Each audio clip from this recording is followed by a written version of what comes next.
What does it take for a government to admit that the air itself can kill? Not war, not plague, not even fire. In London, it took fog, or something that looked like fog. In December of 1952, a dense, poisonous smog settled over London for 5 days, from the 5th to the 9th, and by the time it cleared, thousands of people were dead. What began as a winter weather event became one of the deadliest environmental disasters in British history. What made it so terrifying was its ordinary shape. It did not arrive like a bombing raid. It did not come with sirens. It did not announce itself as a catastrophe. It drifted in through the habits of everyday life. Through fireplaces, through chimneys, through factory stacks, through the quiet assumption that the dirty air of a great industrial city was simply normal. And that is why this story matters. Because the Great Smog of London was not only a public health crisis, it was a moment when an industrial society was forced to confront a brutal truth. Pollution was not just unpleasant, not just inconvenient, not just the smell of progress. It could kill on a massive scale. To understand why the smog became so deadly, you have to understand the city that produced it. London had been living under coal smoke for generations. Homes burned coal for heat. Factories burned coal for production. Power stations burned coal to keep the city running. Smoke, soot, ash, and grime had become part of the background texture of urban life. People expected blackened buildings. They expected coughing. They expected dirty windowsills. They expected the sky to be dimmer than it should have been. Pollution had become familiar. And once something becomes familiar, people stop asking whether it should exist at all. That was the first condition of the disaster. The second was weather. In early December 1952, London was hit by a cold spell that increased the need for domestic coal fires. At the same time, a high-pressure system settled over the city and trapped polluted air close to the ground, instead of allowing it to disperse. The atmosphere became still, sealed, and stagnant. That stillness turned the city into a trap. The smoke rising out of homes and industries had nowhere to go. Instead of lifting away, it accumulated, layer after layer, hour after hour, street after street. Fog mixed with soot. Soot mixed with chemical pollutants. And what Londoners first experienced as a heavy winter haze became something else entirely, a toxic cloud at breathing height. This was not just dirty air. During the smog, the atmosphere took in enormous amounts of smoke particles, sulfur dioxide, and acidic compounds every single day. This made the fog far more dangerous than a normal winter haze. Think about what that means. The air itself had become industrial waste. Not somewhere far from the city. Not at the edge of town. Not in a river or a dumping ground. In the streets. At bus stops. Outside schools. Inside homes. In human lungs. And then the city began to disappear. Visibility dropped so badly that transportation was disrupted, and public life slowed to a near halt.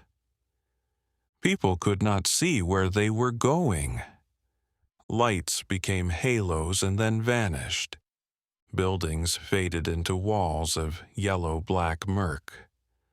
The familiar outlines of the city dissolved a few feet ahead. Buses stopped. Cars crawled.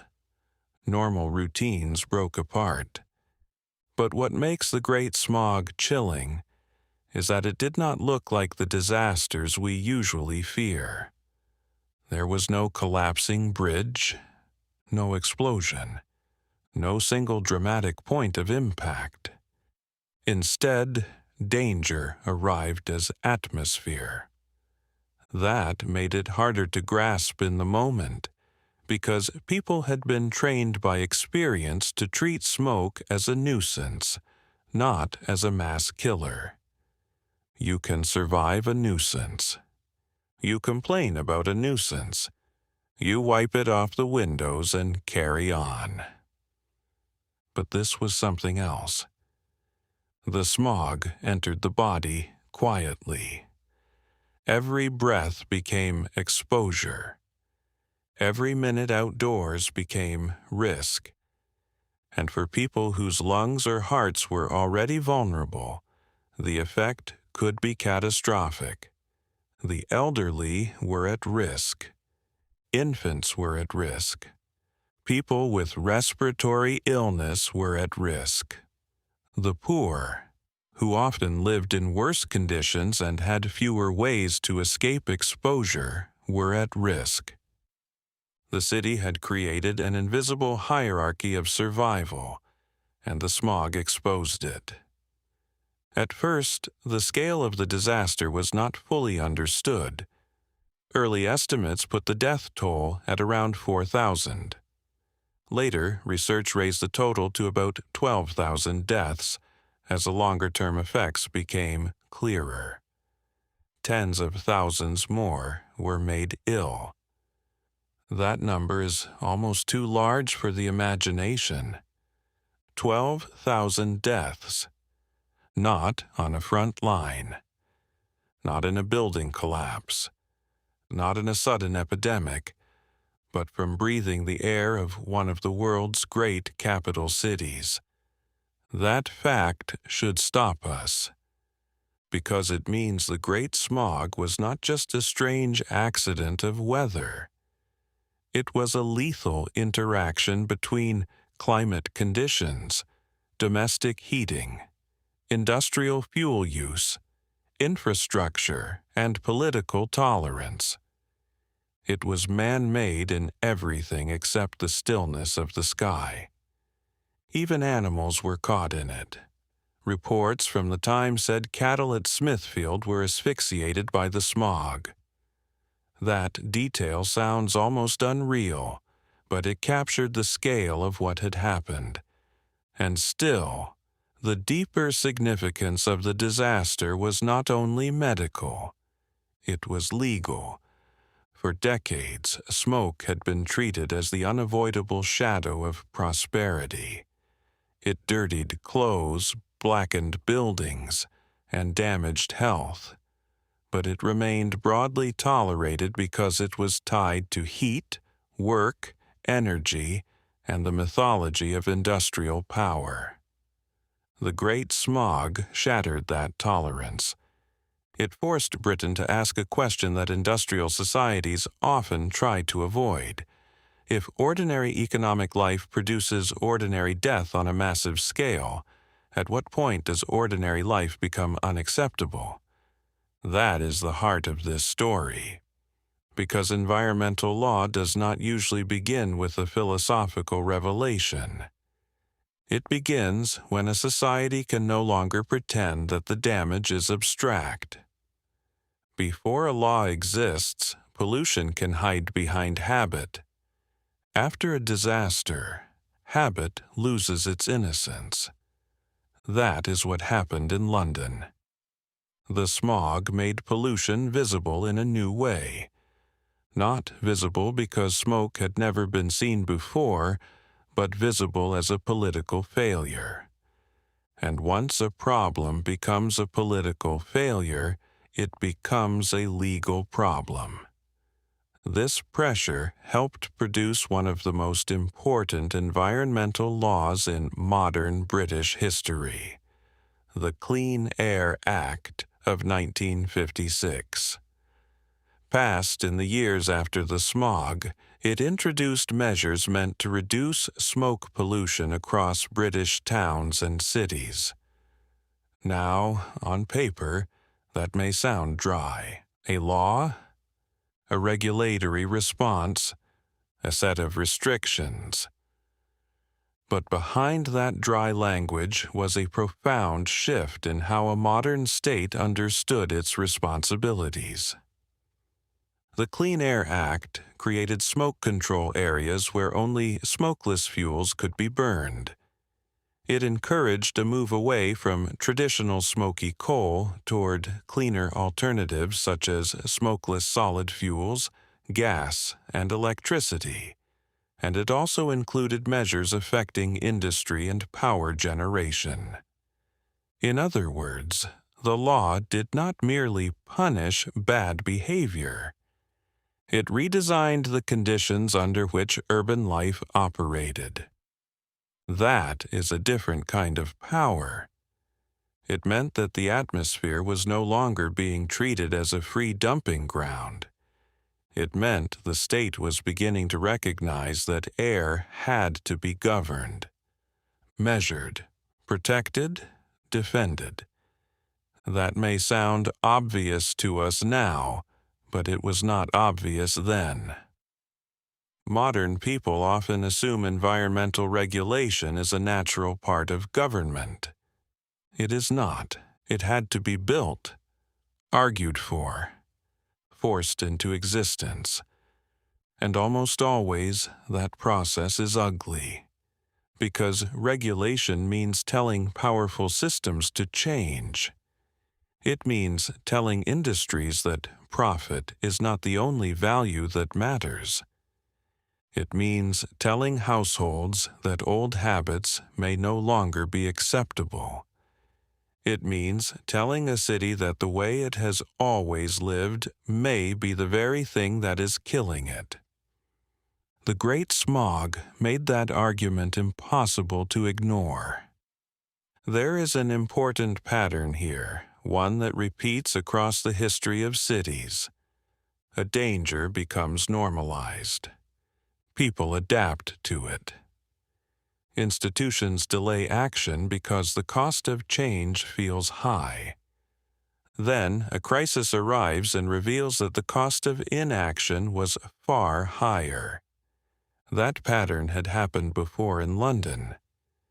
In the 19th century, the Great Stink exposed what happened when a city treated sewage as someone else's problem. In the 20th century, other industrial disasters revealed what happened when chemistry advanced faster than ethics or law. And in 1952, the Great Smog showed what happened when the air itself became a storage site for waste. That is why this event deserves to be remembered not just as a British story, but as a turning point in urban history. It changed how people thought about the relationship between public health and the environment. Air became something more than weather, more than scenery, more than background. It became infrastructure. That is a radical idea when you think about it. Roads are infrastructure because governments maintain them. Water systems are infrastructure because governments regulate them. Sewers are infrastructure because cities cannot function without managing waste. The Great Smog pushed modern society toward another realization. Clean air is also infrastructure, even if you cannot see the pipes. If the atmosphere can carry poison, then the atmosphere cannot be treated as neutral space. If the atmosphere can kill, then protecting it is not optional. It is one of the most basic duties of a state. And that is why the legal aftermath matters as much as the human tragedy. The deaths were horrifying, but the deaths alone are not the full story. The full story is that those deaths altered what government was expected to do. Before the smog, smoke was often treated as a byproduct. After the smog, it became evidence. Evidence that air pollution could be measured, linked to harm, and subjected to legal control. That intellectual shift is enormous. Once a society accepts that invisible pollutants can create visible death, it becomes harder to defend hands-off attitudes toward the environment. And that lesson extends far beyond mid-century Britain, because the Great Smog feels modern in a very uncomfortable way. Even now, many environmental threats remain difficult to dramatize. Air pollution is often diffuse. Its victims are scattered. Its effects can be delayed. Its causes are distributed across millions of daily actions and across systems so large that responsibility seems to dissolve. That very diffuseness is what allows denial to survive. People ask, where is the villain? Where is the single scene of destruction? Where is the obvious before and after? But environmental harm does not always arrive with cinematic clarity. Sometimes it arrives as accumulation, as chemistry, as dosage, as 1,000 ordinary decisions building into one extraordinary outcome. The Great Smog cut through that ambiguity because it was impossible to ignore. The deaths rose quickly, the visibility collapsed, and daily life was disrupted so visibly that denial became much harder to sustain. Pollution was no longer a background annoyance. It was a public emergency. That transformation matters, because public emergencies can do what statistics often cannot. They force action. And yet, there is something tragic in that pattern. Why must thousands die before clean air becomes politically urgent? Why does a danger have to become spectacular before a state treats it seriously? Why is gradual harm so easy to excuse until it condenses into catastrophe? Those questions are not only about 1952. They belong to every era in which people live with an environmental threat that has become normalized. They belong to any city that treats respiratory illness as unfortunate but ordinary. They belong to any government that delays action because the source of harm is too familiar, too profitable, or too deeply woven into the routines of everyday life. That is what makes the Great Smog more than a historical episode. It is a case study in political threshold. A threshold is the point at which a society stops saying, "This is unpleasant," and starts saying, "This is intolerable." In London, that threshold came in poison fog. A city that had endured soot for decades suddenly found itself unable to deny the consequences of what it had accepted for too long. And once that happened, the law had to catch up. Not all at once, not perfectly, not without resistance, but it moved. That movement matters, because environmental law often feels abstract when we talk about it in textbooks or policy papers. We hear phrases like smoke control, emissions regulation, fuel standards, and public health enforcement. Yet behind every one of those phrases is a human reality. Law is society deciding that certain forms of damage are no longer negotiable. The Great Smog helped create that decision. It made it harder to claim that dirty air was simply the cost of civilization. It made it harder to separate the health of citizens from the design of energy systems. It made it harder to pretend that environmental harm sat outside politics. And once those excuses fell away, a new framework began to emerge. That framework said the state could intervene before the next disaster, not only after it. It said the environment was not an afterthought. It said prevention mattered. That may be the most important legacy of all, because prevention is always less dramatic than catastrophe. No one builds monuments to disasters that never happened. No one remembers the funeral that regulation prevented. No one sees the lives saved by cleaner fuels in the same way they see the lives lost in a visible crisis. But those invisible victories are the point of public health. The Great Smog taught that lesson in the harshest possible way. It taught that the deadliest threats in a modern city are not always the loudest. Sometimes they are suspended in the air.